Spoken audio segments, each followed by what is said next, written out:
袂少民众拢会趁过年时烧酒做伙去看电影，也咱的国片嘛真受欢迎。除了双喜、功夫等等遮过年时播的电影，即马阳光女子合唱团的票房嘛已经超过6亿，创新纪录。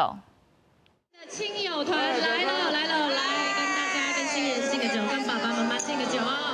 办桌喜宴，新人独道敬酒，其实这毋是正式婚宴，而是国片双喜甲电影的场景搬来到影城开2八道，体现上界台美的高菜一汤，邀请影迷将下车啦看完电影了后来参加喜宴。长长久久，大家，今天最重要的就是不能让我爸妈发现另一场婚礼的存在。很有新年的气氛，然后同时间又是喜宴的感觉，蛮好的。这个喜宴办得很好，很久没有吃板豆了，然后而且菜都很好吃。过年期间，贺岁国片包含双喜、功夫，也有上映将近2个月，真侪人去看阳光女子合唱团，超过海角7号维持18年的票房纪录，登上台湾影史第1位以外，全台票房更加正式超过6亿。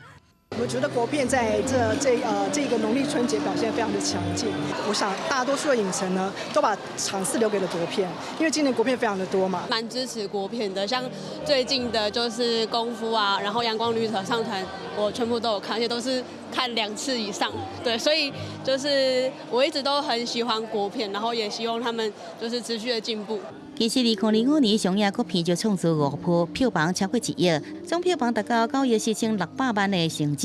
题材类型也愈来愈多元，有剧情片也纪录片，探讨包含时代伤痕，也有社会议题等。文化部是推出增加文化币活动，鼓励民众继续行入电影院来支持国片。记者综合报道。